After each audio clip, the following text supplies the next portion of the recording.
Presidente. ¿Qué tal, Antonio? Buen Muchas día. gracias por invitarme a tu primer Por programa. favor, un placer, y gracias por la deferencia de haber venido. Tengo una primera pregunta muy sencilla. ¿Dólar barato o dólar caro?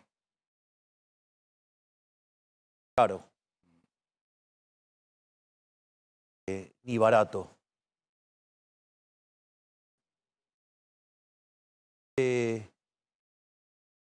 Un precio razonable. Las condiciones que tiene Argentina. En ese sentido, yo digo tiene que contemplar varias cuestiones. Hay muchos economistas pidiendo devaluación. Sí, hay políticos también, ¿no? Y entonces, atraso cambiario. Hay básicamente tres metodologías para entender el atraso cambiario en Argentina.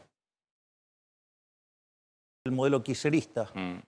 ¿Cómo funcionaba? Tenías fiscal, Sí. emisión monetaria, generaba inflación. Básicamente, ¿qué hacían los cavernícolas de los kirchneristas? Ponían controles de precios. Cuando esos controles de precios no funcionaban y se le iban por el sector externo, empezaban a perderse divisas, entonces ponían controles de capitales. Y la consecuencia de ello era la brecha. El kirchnerista tiene déficit fiscal, emisión monetaria, inflación creciente, sino que además tiene brecha creciente. Y los controles, y después el cepo. Exacto, bueno, digamos, por eso, digo, la brecha es la contracara de los controles. Si uno mira el caso nuestro, digamos, tenemos superávit fiscal, financiero. 10 años es la primera vez en la historia argentina que tenemos financiero. No solo eso, sino que además no emitimos para financiar el fisco. Que además la brecha es decreciente y además hemos acumulado muchísimas reservas internacionales. Hemos comprado más de 20.000 millones de dólares. Por lo tanto, digamos, el patrón kirchnerista de atraso cambiario no existe. El segundo punto tiene que ver con, es decir, lo que hizo Juntos por el Cambio. ¿Qué es lo que hizo Juntos por el Cambio? Tenía déficit fiscal, lo financiaba con endeudamiento externo, flexible, esos dólares que ingresaban hacían caer el tipo de cambio. Entonces, no quedaba definida la tasa de inflación, porque no quedaba claro, digamos, qué iban a hacer con la cantidad de dinero. Que sí se daba, digamos, el tipo de cambio caía y eso, como se generaban desde el endeudamiento, esos dólares no eran genuinos y por lo tanto eso generaba apreciación cambiaria. Si usted se fija en nuestro caso, de vuelta, tenemos superávit fiscal, una caída de deuda de más de 30.000 millones de dólares. Sugiero para los que lo quieran ver, de Pablo Quirno, que muestra cómo en el consolidado la deuda la hemos bajado en más de 30.000 millones de dólares. El patrón es el que yo denomino el patrón dictadura, que es lo que se usó durante la época Martínez Dios. Usted tenía déficit fiscal, lo financiaba con emisión monetaria y para que esa emisión monetaria no se transformara en inflación, se lo esterilizaba Banco Central, o sea, pagando tasa de interés. Bueno, eso tiene algunos problemas. Una de estas cosas se llama la desagradable aritmética monetarista de Sargent y Wallace, que significa que usted a lo largo, como va a terminar emitiendo más dinero, el nivel de precios de largo plazo es más alto. Con lo cual esa metodología, digamos, no es una metodología feliz. La única forma que eso puede salir bien es que usted tenga un sendero de superávit fiscal creciente, entonces usted pueda absorber esos pesos mientras que se recompone la demanda de dinero. Es que nunca hicieron el ajuste fiscal, cada vez eso necesita dosis crecientes de esterilización y tasa de interés más alta, y eso justamente es lo que genera que usted tenga el dólar atrapado vía tasa de interés. ¿Por qué? Porque cuando usted sube la tasa de interés, se sale de las posiciones en dólares y viene a hacer, digamos, lo que se llama carry trade. Eso, digamos, o sea, tampoco es nuestro caso. ¿Por qué? Porque no tenemos déficit fiscal, porque nosotros no tenemos que esterilizar dinero, porque no emitimos dinero. Y esto también voy a aclarar digamos, trade, digamos, o sea, porque noto mucha gente por decirlo de manera educada, que habla del carry trade y no sabe ni siquiera lo que es. O sea, hay gente que no sabe ni sumar carry trade. Mira poniendo la tasa en pesos de la tasa de arbitraje. Entonces yo le hago una pregunta. ¿Cuánto usted cree que es la tasa en Estados Unidos? %, vamos. Riesgo argentino. 100 puntos, 6% 6, arriba. por eso estamos hablando de una tasa del orden del 10% en dólar. ¿Cuánto esperamos de inflación? Digo, ¿cuánto espera el mercado? ¿25? Sí, un 30. Bueno, quiere decir que entonces 10 y 30, digamos, más o menos la tasa de arbitraje es 40%. ¿Cuánto colocamos en la última? A 29. Listo, ya está, se terminó la discusión. Es decir, usted no hace carry trade con tasas por debajo del arbitraje. Y no. Bueno, Obvio. entonces justamente nosotros no es que estamos motivando una baja del dólar. O sea, digo, lo que dicen esos son bastante brutos para hacer de manera educada. Sí. Y es más, yo le voy a decir algo porque esto es muy interesante. Porque yo le acabo de describir los patrones de atraso cambiario. Ninguna de esas cosas... Es más, nosotros cuando asumimos la tasa de interés era del 235%, Sí. hoy es del 29%. Es decir, con lo cual tampoco estamos apostando a esa dinámica. Pero más allá de eso, que es lo que me parece interesante, los economistas no lo tienen contemplado en su marco analítico. Y le digo que esto que voy a decir es fuerte.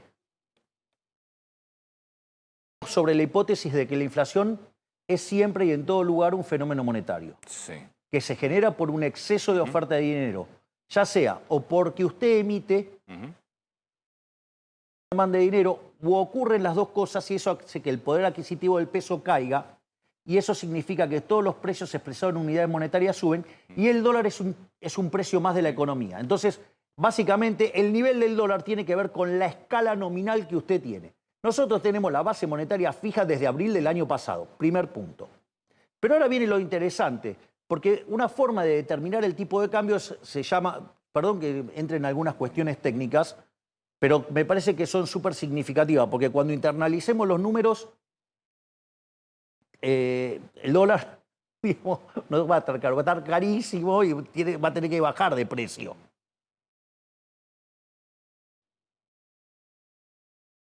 Porque estarían diciendo que está barato, por decirlo de alguna manera. De hecho están pidiendo... Está bien, hay sectores políticos que piden devaluación y sectores industriales. Bien, por eso ahora si quiere también lo discutimos, porque me parece, esa discusión me parece súper enriquecedora.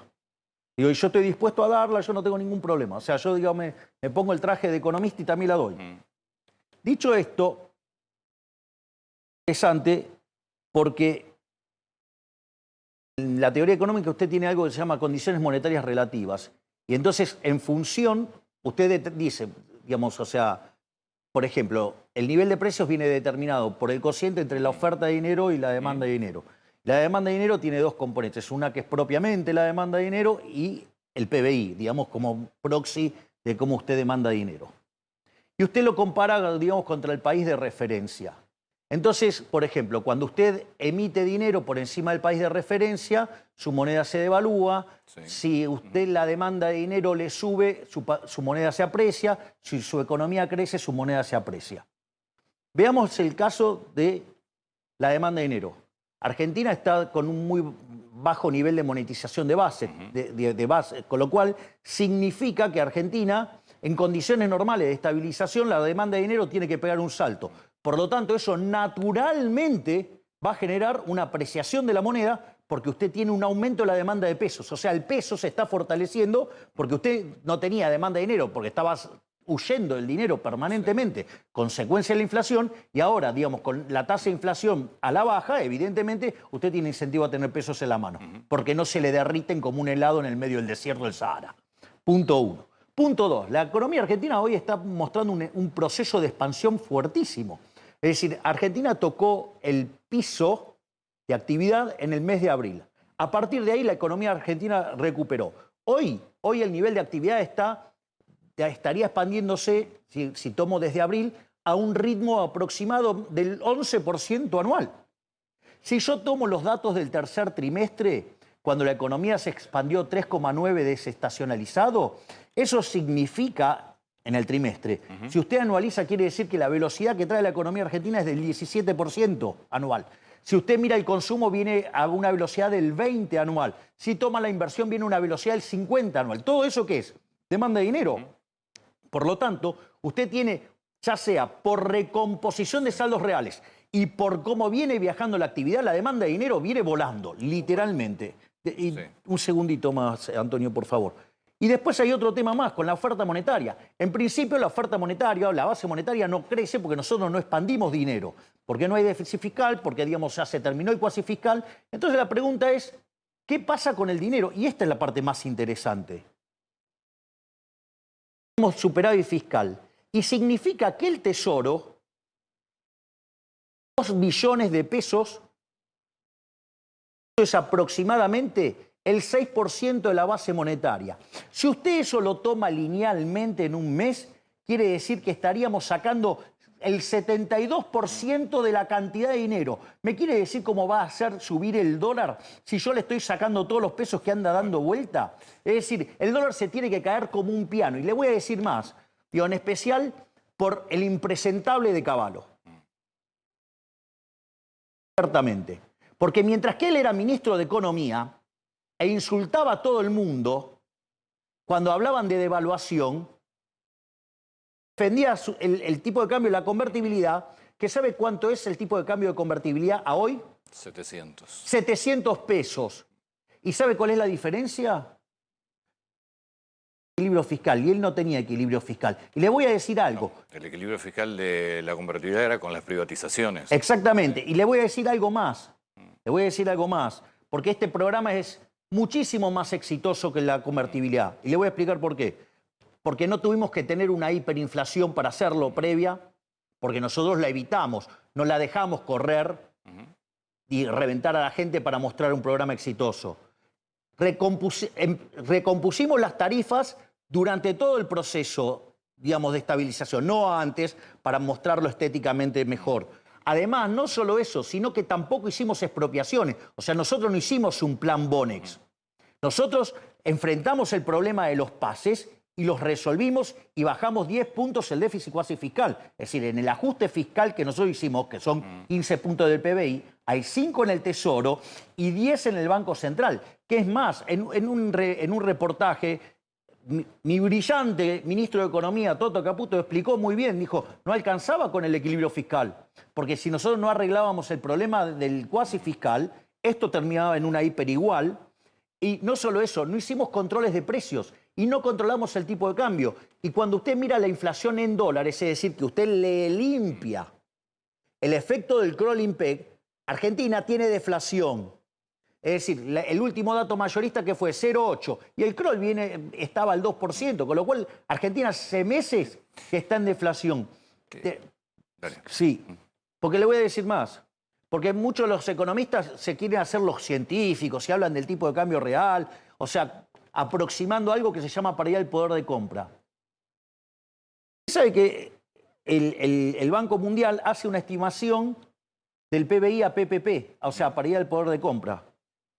Si usted, su PBI a dólares corrientes está por encima del de PPP, quiere decir que usted está caro en dólares, con lo cual usted tiene que devaluar.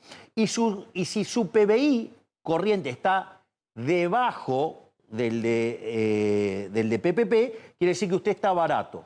Entonces hay una manera científica de mirar esto. Bueno, el PBI corriente argentina, ¿cuánto es? 15.000.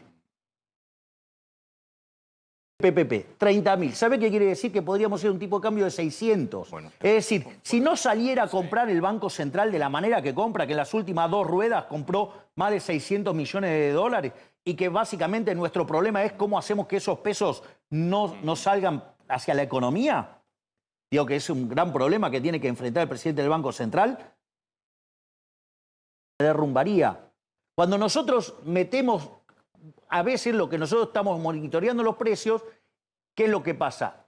Devolvemos los dólares para poder esterilizar pesos. Lo que hay que mirar cuál es el efecto neto. Que compro por una ventana y liquido por otro, pero usted lo que tiene que mirar es el neto. No puede ser tan cabeza de termo de decir que estoy interviniendo porque quiero tocar la brecha. Esto, el precio... No vamos a devaluar de ninguna manera. El peso se va a seguir apreciando. Obviamente que el peso se va a seguir apreciando. Con lo cual mi paridad con el dólar es probable que siga bajando en términos de valor de dólar. Entonces, dice, yo no soy competitivo con estos valores. Yo tengo precios carísimos para competir con este nivel de dólar. Me encanta el punto que estás levantando, Antonio. Uno de los trabajos que hizo el Banco Central, que me parece fabuloso, estimó que tienen la economía. Pongamos lo siguiente, o sea, en lo que se llamaría estado estacionario o en la economía de giro uniforme. Es una economía que se repite sistemáticamente.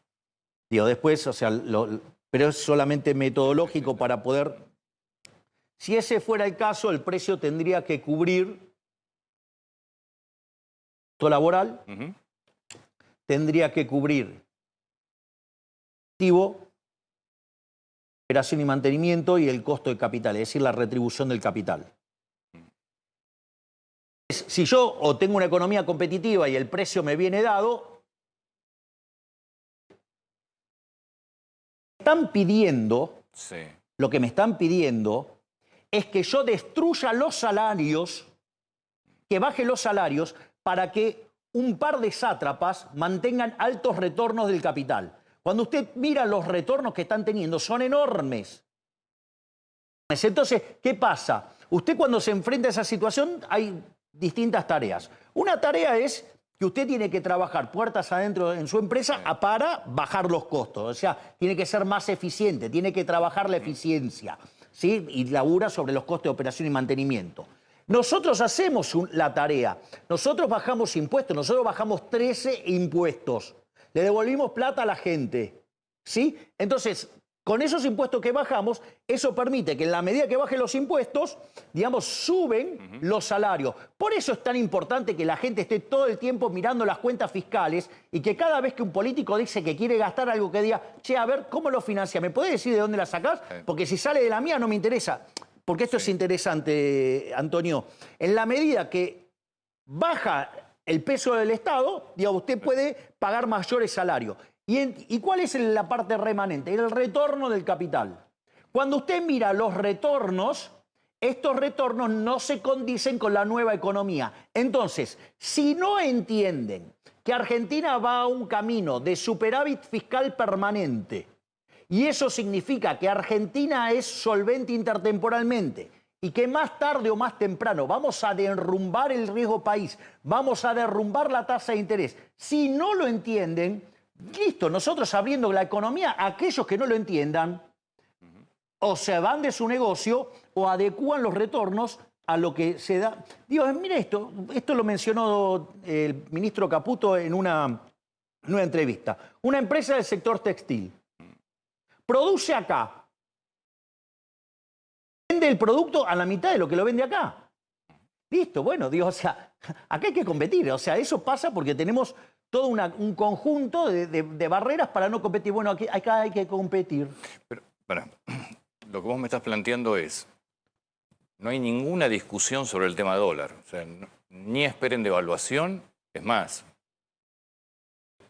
el peso revalorizándose. Es decir, si vos sos industrial y tus precios están caros en la Argentina, empezá a manejar tus retornos. Exacto. Tienen que manejar sus retornos para ser más productivos. Porque que está cara la Argentina en dólares. No, digamos, cuando yo miro PPP no está cara. O sea, digo, está cara si yo miro la isla palermitana. Digamos, eso no es hacer análisis económico. O sea, entonces, o digamos, esa imbecilidad del Big Mac. Eso fue, le cuento a la gente, eso fue una nota de Kicillof en Infobae que le responde José Luis Esper, que está acá, seguramente. Espera, te tengo una primicia sobre Esper. Sí. Ahí está, sí. Ahora terminamos de acá, nos vamos para Casa Rosada y lo vamos a afiliar a La Libertad Avanza. Bueno. O sea, va a ser, al margen de la labor brillante que está haciendo como presidente de la Comisión de Presupuesto y Hacienda en la Cámara de Diputados, José Luis se suma y se va a sumar a la batalla electoral que viene para la provincia de Buenos Aires de acá en adelante y, digo, sin lugar a dudas, como, digamos, uno de los máximos exponentes de la libertad que tenemos en Argentina. Por lo tanto, yo estoy orgulloso que se meta en el barro la provincia de Buenos Aires y a pelearle de cara a cara a un impresentable, mentiroso, incompetente, inútil como Kicillof. Y además bruto, ¿no? Porque, digo, el tema del Big Mac. Cuando, yo te hago una pregunta, Antonio. Cuando vos, digo, perdón, digamos que podamos estar nombrando la casa de comida, pero cuando vos vas a comer el Big Mac, pregunta, ¿el Big Mac, digo, vos te crees que es maná del cielo? Es decir, no, caen los Big Mac del cielo. O sea, o aparecen por arte de magia. ¿Dónde los comes los Big Mac? En un negocio, en un local. Que lo comes en un local, ¿no? Ahora, ¿ese local qué es? Eso es real estate. Entonces, si vos tenés una... Pero el real estate tarda en construirse. Digamos, vamos a enseñarle al burro de Kicillof que eso se llama time to will. A dos señores, Kirtland y Prescott, le dieron el premio Nobel de Economía por eso, entre otras cosas.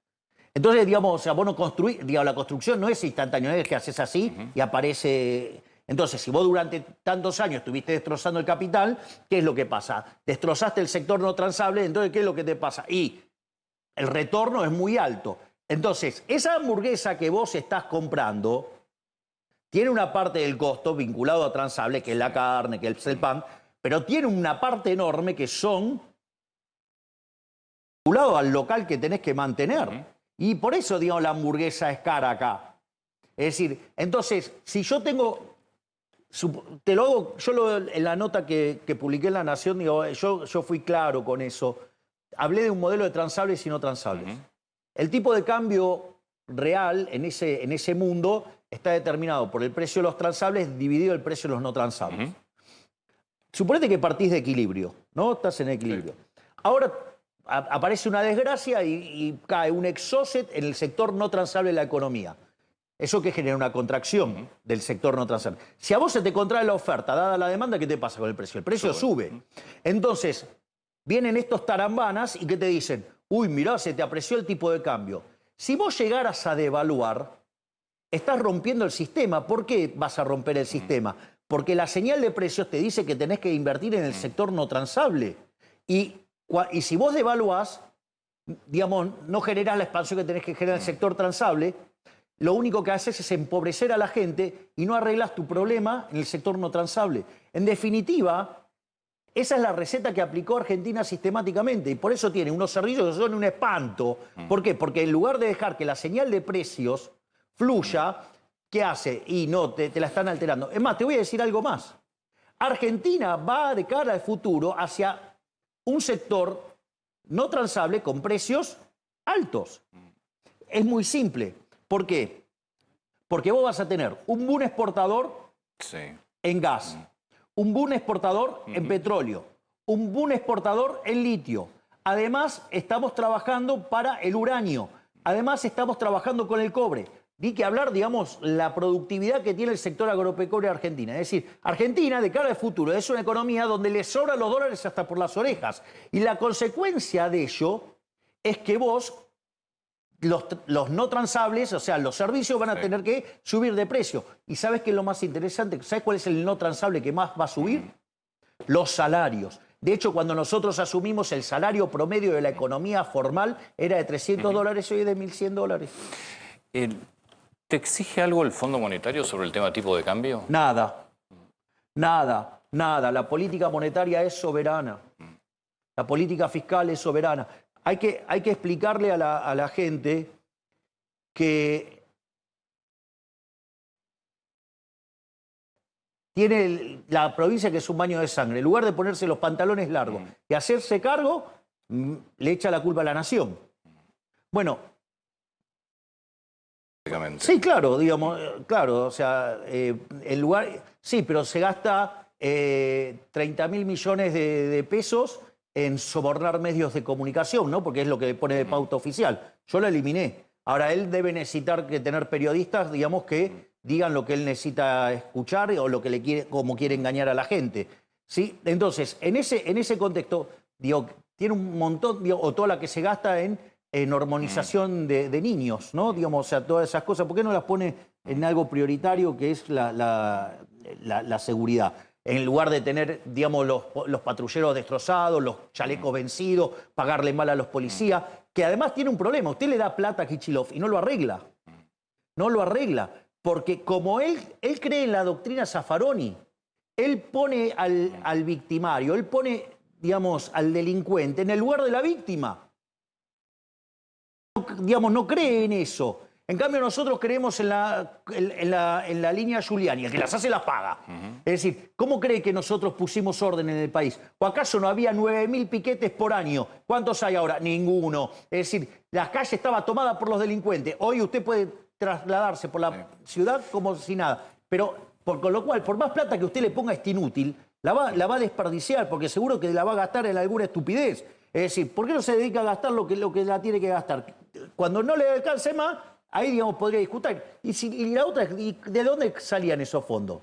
De las transferencias discrecionales a provincia. Sí, Necesitaba un gobierno, digamos, como el incompetente de Alberto Fernández, que el último año terminó emitiendo 13 puntos del PBI, o sea, dejando plantada una hiperinflación. Eso no es solucionar las cosas. Y aun cuando usted le dé la plata, no la va a solucionar porque el inútil cree en la doctrina Zaffaroni. Nosotros creemos en la doctrina Giuliani. Vuelvo al tema Fondo Monetario. Tengo varias preguntas. Sí. Bueno, acuerdo con el fondo, sí. El acuerdo, digamos, le falta el moño. ¿Incluye un desembolso mayor o es renegociación de la deuda actual? Incluye fondos frescos, Sí. pero esto es muy importante. El programa incluye fondos frescos.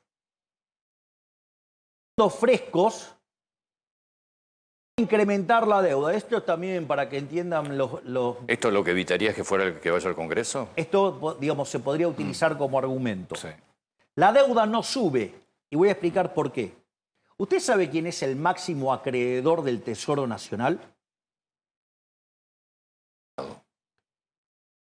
Del Tesoro Nacional es el Estado, sí, son dos dependencias.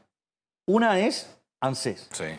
Y la otra, que en realidad que es la que más deuda tiene del Tesoro, ¿sabe quién es? El banco. El Banco Central. Entonces, el Banco Central, ¿por qué tiene toda esa deuda? Que es el saqueo de los kirchneristas al Banco Central, que le ponían un título y se llevaban la plata, que inventaban utilidades, digamos, utilidades y se la giraban, ¿no? Entonces, y así de esa manera saqueaban el balance del Banco Central. Es más, porque esto es muy importante. Entonces, ¿qué hacían? El activo del Banco Central.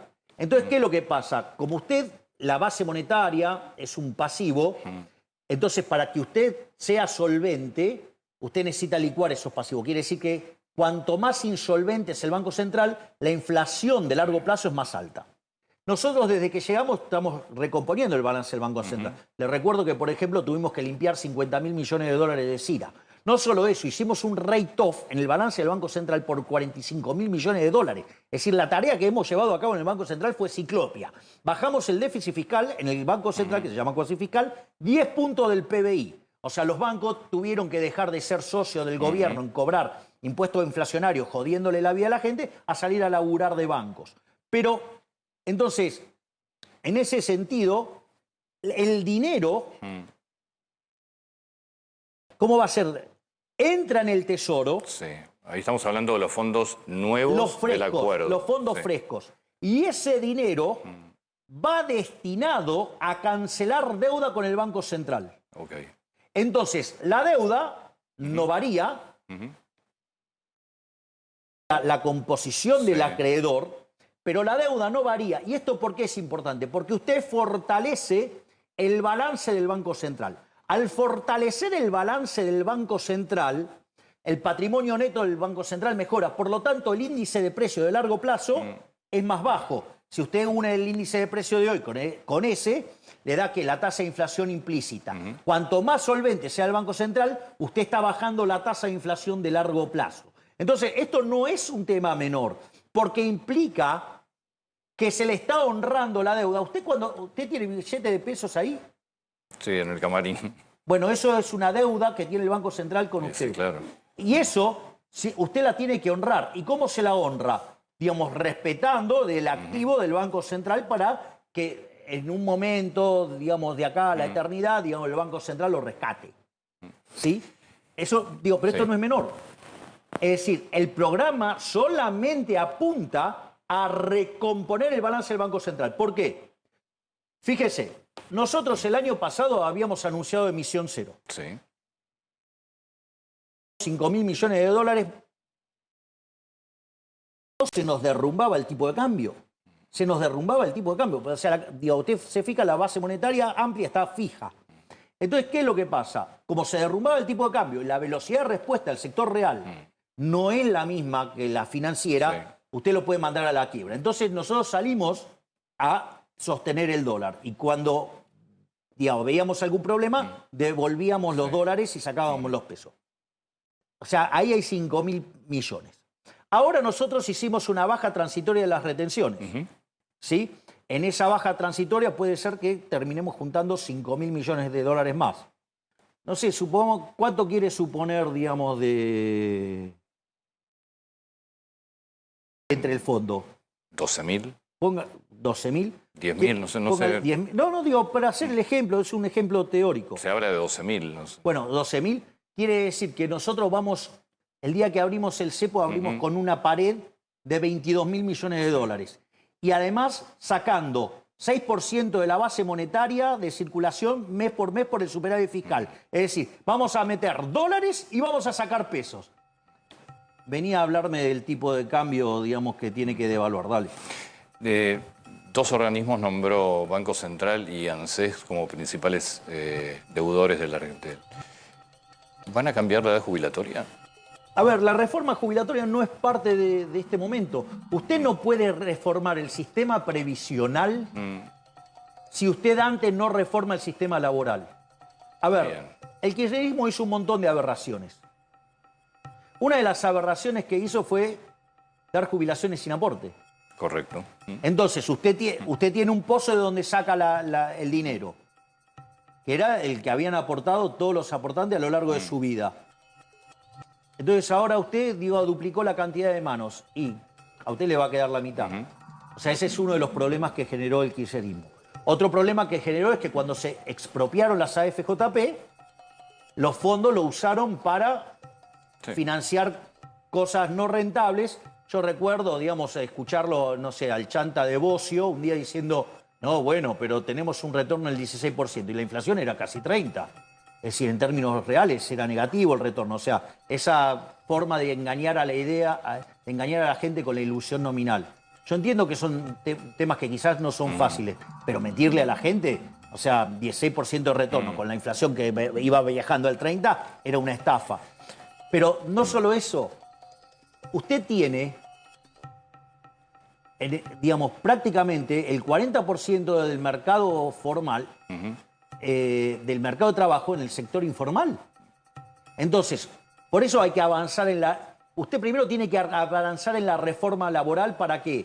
Para que el sector informal se formalice. Entonces, usted prácticamente va a poder duplicar los aportes. Los aportes. Entonces, esa es una forma de mejorar las jubilaciones. O sea, mejorarla honestamente.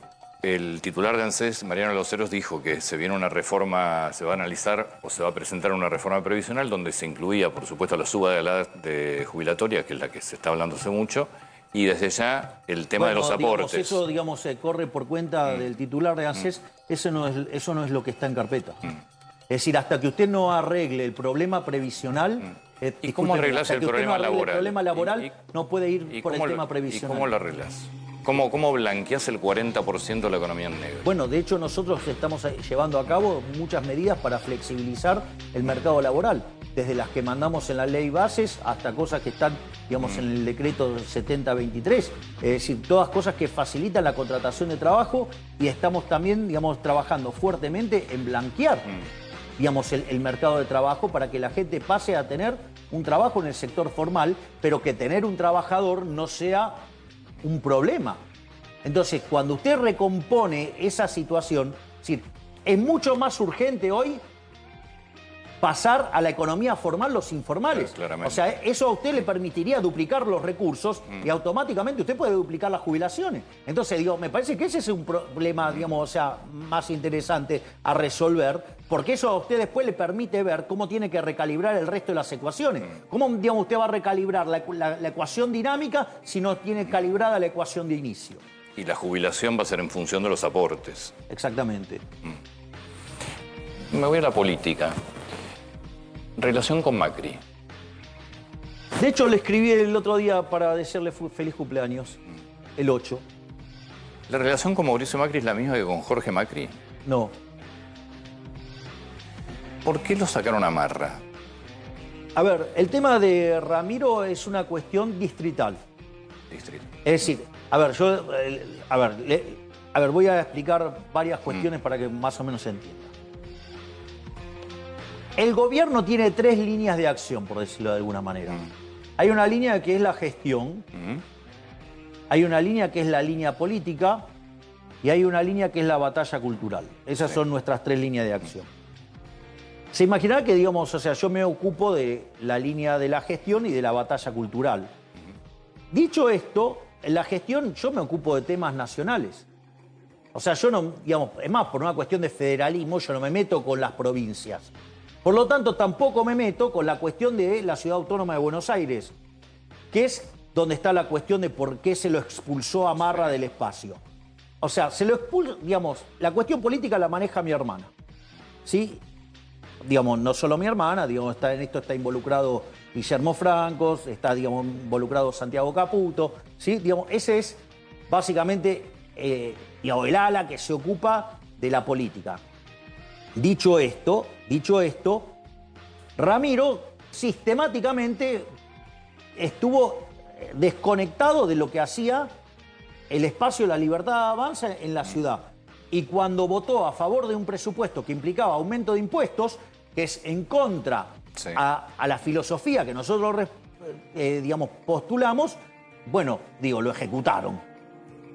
Es decir, ¿por qué? Porque no, digamos, nosotros no podemos avalar una suba de impuestos de ninguna manera. Me llamó la atención la palabra, lo ejecutaron. Esa parte de la batalla cultural también. Obvio, claro. Sí. Digamos, no, aparte, digamos, Sí. digamos, o sea, dicen que mi hermana tiene una guillotina. Bueno, sí, tiene una guillotina. Sí. Usted, o sea, hace cosas en contra a los parámetros que nosotros defendemos, guillotina. ¿Imaginan una elección en conjunto con el PRO o por separado? Yo creo que están dadas las condiciones para que, digamos, los espacios se vayan juntando. De hecho, hay muchos intendentes que están sumándose a la Libertad Avanza, hay muchos legisladores que se están sumando. Yo creo que con el paso del tiempo usted lo que tiene, una economía que está creciendo fuertemente, la inflación cayendo, la pobreza, digamos, en la frecuencia mensual medida por la Universidad de Tintela, por Martín González Rosada, de 57% la bajamos a 36%. Es decir, bajamos 21 puntos la pobreza, o sea, sacamos casi 10 millones de personas de la pobreza. En ese contexto, ¿sí?, donde sigue bajando la inflación, donde siguen subiendo los salarios reales, donde siguen subiendo las jubilaciones, donde a la gente le va muchísimo mejor, no por nada hoy, digamos, estamos en niveles de popularidad récord y tenemos intención de votos de el orden del entre el 45 y el 50%. La realidad es que si estuviéramos todos juntos los que defendemos la seguridad de la libertad, estamos para hacer una elección hoy de 55%. Es decir, sería ponerle el último clavo al ataúd del kirchnerismo. Bueno, hay algunos que prefieren priorizar sus negocios locales en lugar de la causa de terminar con el populismo. Yo no me voy a cansar de dar esta pelea por terminar con el populismo, pero requiere grandeza y pensar en Argentina y no en la caja. ¿Puedo volver al tema dólar? Al que quiera, ese me divierte mucho. Pero el fin de semana hablando con un empresario del sector automotor, me marcaba esto que yo te contaba. Con este valor de dólar y con las importaciones casi libres que están, lo que me decía, muchos van a terminar cerrando porque no puedes competir. ¿No te preocupa A ver, O salida del sector automotriz en general, ¿no? a ver, primero, si pretenden tener los retornos que tenían antes, esta economía cambió. Bien. Es decir, esta no es una economía que generaba dos tipos de protección. Esta economía generaba dos tipos de protección. Un tipo de protección lo generaba directamente por barreras. Claro que sí, sí. Y el otro tipo de protección lo generaba con un tipo de riesgo país estratosférico que hacía no solo que los salarios de los argentinos fueran miserables, sino que además hacía que los pocos que quedaban tuvieran retornos enormes porque había poco capital. Entonces, van a tener que competir, van a tener que bajar los retornos, se van a tener que acostumbrar que Argentina entró en un sendero que va a ser investment grade en X años, no sé cuánto, pero si nosotros seguimos sosteniendo el equilibrio fiscal, la relación deuda-producto es continuamente decreciente. Consecuentemente, usted lo que tiene es que el riesgo país inexorablemente se va a desplomar. Entonces, y ese es, o sea, ¿se quieren adaptar a ese mundo? Se adaptan. Si no se adaptan, van a quebrar. Ahora, ¿qué pasa si quiebra? Vamos a hacerlo más fácil para que... Porque, ¿qué pasa si quiebra? ¿Eso qué significa? Que usted entonces ahora estaría comprando autos más baratos. Bueno, en primer lugar tendría gente en la calle. Ahora vamos a ver si hay gente en la calle, porque eso es con lo que presionan. Entonces, usted para que no esté en la calle, entonces me está proponiendo que yo emita, devalúe, le baje el salario a todos, entonces hacer los salarios tan miserables que entonces todos puedan trabajar. Y así le rompo la cabeza a los productivos. O sea, si usted se esfuerza y todo, o sea, usted le van a reventar el salario para financiar, digamos, al sector improductivo, o sea, para proteger a un sector. Bueno, mira, a ver, sigamos con esta idea. Entonces, cuando yo miro esto, a mí, yo me quedaría, ahora estoy ahorrando plata, porque me saldría más barato. Bueno, esa plata, ¿qué voy a hacer? La gasto en otro lugar, genero puesto de trabajo ahí. La ahorro y se invierte, bueno, digo, genera puesto de trabajo en otro lado. Digo, ahí se van a tener que acostumbrar que van a tener que vivir con un tipo de cambio real más bajo. Digamos, la moneda argentina se va a apreciar, se va a apreciar. Digamos, pero lo que pasa es que en Argentina, como siempre vieron la historia cambiada, no están acostumbrados. Agarre el caso de Japón. Cuando empezó la estabilización, ¿a dónde estaba el tipo de cambio? Estaba en niveles estratosféricos. Usted necesitaba, creo que en un momento eran como 600 o 700 yenes para comprar un dólar. Hoy necesita 150. Entonces, digo, eso se puede hacer. O sea, y Japón está estancado, básicamente, digo, por las ideas keynesianas, ¿no? Digo, o sea, ahí el chanta de Krugman no va y se retracta de todas las pavadas que propuso y los terminó ahogando. Pero no importa, eso es otra parte. Lo que digo es falso que cuando un sector ineficiente desaparece, usted pierde puesto de trabajo.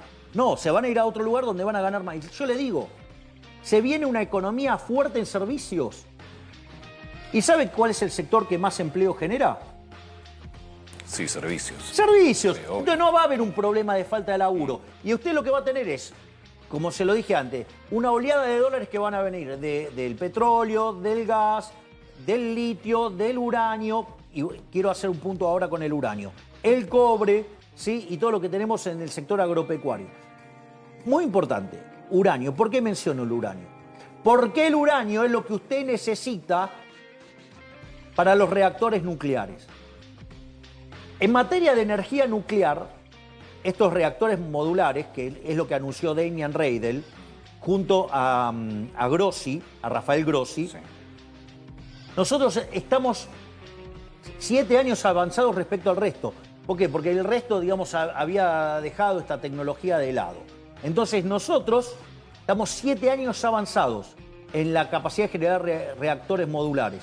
Esto no solo es importante porque vamos a poder exportar estos reactores, que son los ACR300, sino que además son de suma utilidad para lo que estamos apuntando en los servidores de inteligencia artificial. Usted necesita de mucha energía. Entonces nosotros necesitamos generar mucha energía y escalable. Por eso estamos trabajando con los reactores nucleares. Hace un ratito, hablando si una empresa quiebra o no quiebra, mencionaste la palabra servicios como el sector que más mano de obra demanda. En la época de la convertibilidad crecieron mucho los servicios y los industriales, muchos se quejaron que tuvieron que cerrar. Los que hicieron el negocio vendieron rápidamente, se quedaron con el dinero, lo llevaron afuera, pero salieron del sector. ¿No tenés miedo que pase lo mismo si crecen los servicios, que el sector industrial empieza a caerse? No. No. Digamos, si yo miro la producción industrial durante la convertibilidad, aumentó. Y además, en la convertibilidad sí había atraso cambiario. Porque lo generaba ¿qué? Porque tenías déficit. El déficit fiscal. Claro. Ahora, digamos, o sea, es más, acá la cuenta es, de vuelta, las empresas tienen que trabajar en aumentar su productividad bajando los costes de operación y mantenimiento. Tienen que entender que están en una Argentina distinta y que las tasas de retorno son más bajas. Y lo que tiene que ver desde el lado fiscal, desde el lado del gobierno, nosotros estamos trabajando en la baja de impuestos para que eso permita pagar mayores salarios, porque cuanto más chico sea el Estado, más recursos se liberan y usted puede pagar mayores salarios. Sí, igual lo que es central, que es la diferencia con la Argentina de las últimas décadas, es el equilibrio fiscal. Exactamente, ahí o sea, ahí ya tenés un argumento, si al tener equilibrio fiscal no podés justificar una devaluación para ajustar los gastos del Estado. Exacto, fíjate que cuando yo hago los casos comparados, digo, todos estos casos, ya sea el caso kirchnerista, el caso cambiemita o el caso de la dictadura, todos tenían déficit fiscal, nosotros no tenemos déficit fiscal. Y esto sí es un cambio. Cuando vos mirás los últimos 123 años, hasta el año pasado, Argentina siempre tuvo déficit fiscal. Porque dice, no, hay 8 periodos que tuvo superávit. No, eso es mentira. Porque los periodos donde tuvo superávit, no estábamos pagando la deuda. Claro. O sea, si estás en default, no estás. Entonces, y nosotros lo hicimos honrando la deuda. Entonces, eso no es un tema menor, que nosotros estamos honrando la deuda. Es más, si miran de vuelta, les gusta tanto los modelos de transable y no transable, cuando vos bajás el gasto público, nosotros hicimos una reducción del orden del 30% real del gasto público en nación. Bueno, ¿el resultado cuál fue? Y la moneda se te va a apreciar. Es decir, porque hace que el precio de los no transables se vuelvan más baratos. Entonces, dados los precios internacionales, a vos te tiene que caer el tipo de cambio. El tema es si los actores económicos de la Argentina entienden que hoy tenés que modificar tu estructura de retornos y de ganancias. Y bueno, pero hay algunos que prefieren sostener esos retornos, no tener que competir a costa del hambre de los argentinos. A mí no me votaron para eso. Esa Argentina generó 57% de pobres. Yo no voy a eso. Yo digo, estoy con esta Argentina de que baja la pobreza sistemáticamente. Ayer el presidente de los Estados Unidos habló sobre aranceles al acero y después al acero mencionó 25%, después le preguntaron si aluminio también y dijo que también. En el gobierno de Macri hubo una decisión parecida y logró la Argentina negociar una excepción. A ver, nosotros, yo voy a hacer mi interpretación de la política de Estados Unidos. Como regla,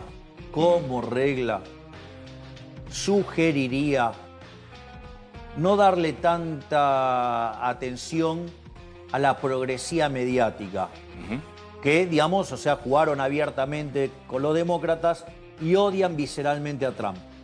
Digo, más o menos lo que me pasa a mí acá en términos domésticos. Digo, donde el 85% de los periodistas me mienten. Sacando eso... Igual te fue Trump el que lo dijo. Bueno, ahora lo que voy... por eso voy a esto. Sí, pero después están las interpretaciones. De lo que voy, o sea, Trump no es un proteccionista. Trump utiliza la política comercial como instrumento de geopolítica. Después a usted le puede gustar o no. O sea, a usted le puede gustar o no. Pero utiliza la herramienta, utiliza la política comercial de Estados Unidos como herramienta de negociación. Mire lo que hizo con México, lo que hizo con Canadá, con lo que hizo con Colombia, y lo hace con China. O sea, no es que... Y esto ya lo había hecho en su gobierno anterior. Entonces, esa parte hay que, digamos, entender qué es lo que piensa Trump. Ese es el primer punto. El segundo punto es, yo le puedo decir lo que estamos haciendo nosotros. Y esto hay dos líneas de acción. Nosotros o tres si usted quiere. Para mí son dos, pero una es lo que pasa con el Mercosur. A mí me tocó ser el presidente pro tempore ahora. ¿Qué cosas propuse? Una era el tema de la lucha contra el narcotráfico y el terrorismo, y de ir a avanzar en una solución conjunta a esos problemas. Otra cosa que pedí es que puertas adentro empecemos a bajar barreras arancelarias. Además, digamos, propongo bajar el arancel externo común. Y otra cosa que yo estoy proponiendo es que cada país por separado pueda ir y negociar tratados de libre comercio. Donde nosotros estamos trabajando para ir a un tratado de libre comercio con Estados Unidos. Y esa es mi prioridad. Mi prioridad es el tratado de libre comercio con Estados Unidos. Aún por sobre el Mercosur. Absolutamente. Digo, porque el Mercosur no pasó de una unión aduanera mala. Y aunque se convirtió en comercio administrado en favor de empresarios, con el beneplácito de políticos corruptos. Entonces, sí, yo no avalo eso. De decir, acá, digamos, se acabó la joda. O sea, acá va en serio. Entonces, acá se va a competir en serio. Entonces, y que no me vengan a correr con el régimen automotriz porque está por fuera del Mercosur. Con lo cual, digo, eso es otra de las mentiras. Entonces, lo que voy es lo siguiente. Yo voy a priorizar el Tratado de Libre Comercio con Estados Unidos. Y lo que pase con el Mercosur, hay elementos para permitirlos. O sea, con lo cual voy a trabajar sobre eso. Primer punto. Segundo punto. Supongamos que esta política comercial de Estados Unidos derive en proteccionismo, derive en niveles de precios más altos, con lo cual usted va a ver transitoriamente una aceleración inflacionaria por el salto de precios. Va a haber, digamos, no sé, tasa de interés más alta. Supongo que se da todo ese contexto tan apocalíptico que llama. Ok, supongamos que fuera el caso. Digo, porque usted se tiene que preparar. Nosotros, de hecho, tenemos nuestra matriz de control de riesgo y cómo vamos a responder. Y esto también se lo quiero comunicar a los argentinos, digamos, y para que además tomen nota los economistas, los inversores, digamos que nosotros esto lo tenemos en carpeta. Cuando usted se encuentra con una situación de estas características de shock externo negativo, usted tiene que mejorar el resultado de su cuenta corriente. Usted tiene que mejorar el resultado de la cuenta corriente. Ahora, ¿qué pasa? Los intereses de la deuda están dados. Por lo tanto, digamos, como nosotros tenemos planeado mejorar, digamos, o sea, seguir pagando la deuda, con lo cual eso es un dato que no se cuestiona. Eso significa que usted tiene que mejorar su balanza comercial. Su balanza comercial mejora en la medida que usted baja la absorción interna.